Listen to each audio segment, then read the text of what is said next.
Buenas, mi nombre es Alan Alejandro Razo Serrano. Mi matrícula es la 19-22-77-2.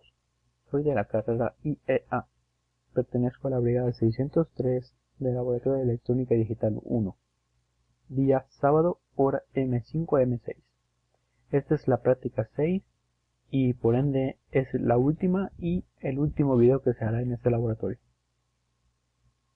El objetivo particular que tenemos es: durante el desarrollo de esta práctica, el estudiante diseñará un sistema combinacional utilizando como guía un método propuesto y lo implementará en un prototipo usando un dispositivo lógico programable, PLD. El material a utilizar en esta práctica se muestra a continuación en esta pantalla o en este dispositivo, en esta diapositiva. El ejemplo 1, método tradicional. En una instalación se controla la potencia P, el factor de potencia F, la intensidad eléctrica I consumida, de forma que debe activarse una alarma cuando al menos dos de estos parámetros sobrepasa el valor límite detectado por un transductor con salida digital, 1 por encima de dicho valor y 0 por debajo. Se controla también el voltaje V que alimenta la instalación, de forma que la alarma también se active cuando ésta sea inferior a un valor mínimo. Diseñe e implemente un sistema electrónico digital que cumpla con lo anterior. Aquí abajo, en verde, podemos ver el diagrama de bloques del circuito que vamos a realizar. La potencia, factor de potencia, la intensidad de voltaje. Todo esto para que nos dé una alarma cuando sobrepase. La tabla de verdad es esta a continuación. Se ve un poco cortada, me lo arreglo.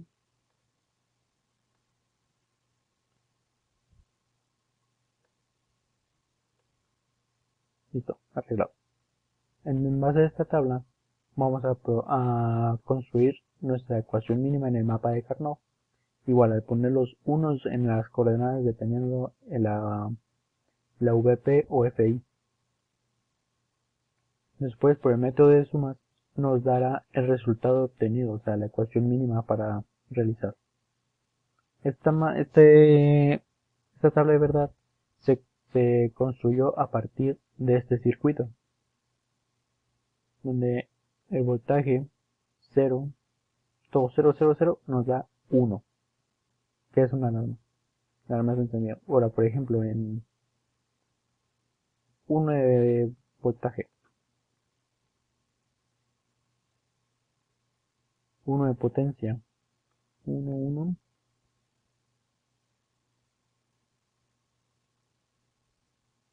0 en factor de potencia, 0, 0, 0, y la intensidad también 0. Aquí, por ejemplo, no nos da ninguna alarma porque no sobrepasa la condición que se nos marca que se nos plantea, mejor dicho, en el problema anteriormente mencionado, perdón.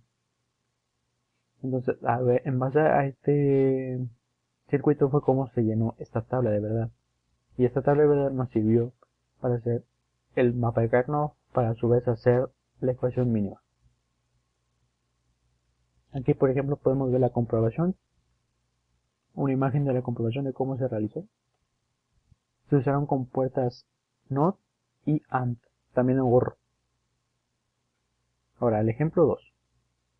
El ejemplo 2 es una truth table o una tabla de verdad. Para este ejemplo proponemos el siguiente diseño. Para diseñe un sistema electrónico digital capaz de mostrar el ganador entre dos adversarios del tradicional concurso piedra, papel o tijera. El sistema estará definido por las entradas de los jugadores A, que vendría siendo A1 y A0, y B, que sería B1, B0, y dos salidas, G y GB. Se recomienda usar el siguiente código para identificar la propuesta. Se nos da este pequeño código, pequeña tabla de verdad para saber qué hay.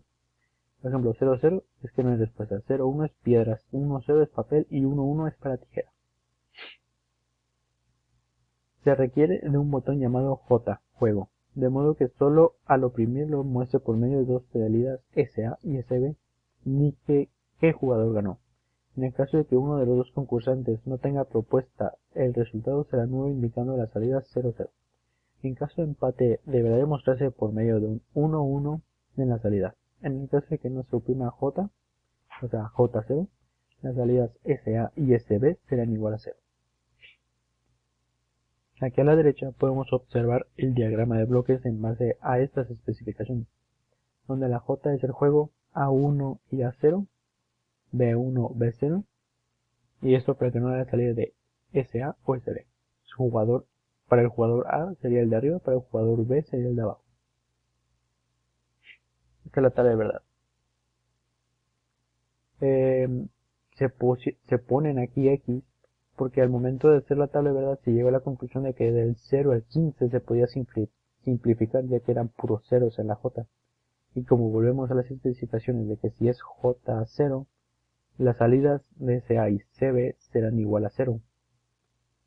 Entonces, desde el 0 al 15, que son puros 0 en la J, no tendría caso ponerlas, ya que sería lo mismo, 0 aquí y 0 acá. Perdonen. Donde empieza el juego es a partir de las 16. J1 ya está prendido, el juego está funcionando. Por ejemplo, para A1 puso 00, B1 00. Recordemos que el 00 es que no hay propuesta, o sea, abstenencia. Ahora, pongamos un ejemplo donde un jugador gane. Aquí, por ejemplo, en el 22. El jugador A puso 01, que se vendría siendo piedra. Y el jugador 2 colocó 10, que vendría siendo, papel. Como todos saben, el papel le gana a el papel le gana a la piedra. Por lo tanto, el jugador B que puso el código para el papel terminó ganando. Aquí se demuestra como un 1. Y así sucesivamente. Ahora, no llegué a hacer el simulador debido a que no contaba con el software por lo de Proteus que no lo puedo usar, y Logisim es demasiado básico y no cuenta con el multiplexor para realizar esto. Pero aún así logré explicar de manera eficiente el cómo se funciona el sistema aún no teniéndolo en simulación. Un ejemplo del que no se nos muestra muy bien es el número 3.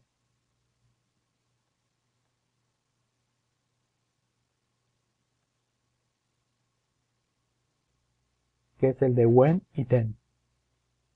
No se nos indica qué hacer ni nada, así que simplemente está aquí. Nos dan una idea de cómo se llama, cómo es. Por ejemplo, dice selector de datos de multiplexor. Selector de datos. Los multiplexores son circuitos digitales combinacionales con varias entradas y una única salida de datos. Estos dotados de entradas de control capaces de seleccionar una y solo una de las entradas de datos para permitir su transmisión desde la entrada seleccionada hacia dicha salida. Es decir, que de todas las entradas que tenga el multiplexor, lo que haré es escoger una salida de todas esas sin importar cuántas entradas haya. Puede haber 5, puede haber 8, siempre va a haber una salida. Como se muestra aquí. Por ejemplo, tenemos el tipo 2-1, igual sigue siendo una salida. Del 4-1 sigue siendo una salida. Del 8-1 sigue siendo la misma una salida. Como conclusión, puedo decir que el laboratorio, la verdad es que me ha gustado, me ha ayudado mucho en temas de cómo saber manejar cosas, cómo llevar a implementar los circuitos, por ejemplo el AND, el OR, por ejemplo cómo poder jugar con cómo poder jugar haciendo un simple sistema, un simple simulación de así tal cual, poder jugar un piedra, papel o tijera.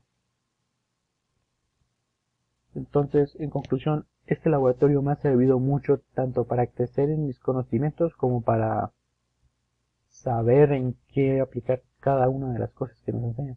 Aparte, Este laboratorio estuvo muy bien diseñado ya que no se adelantaba demasiado a las clases ordinarias que se nos daban. Por ende es uno de mis mejores, ha sido muy bueno y hasta aquí fue mi video. Gracias por verlo.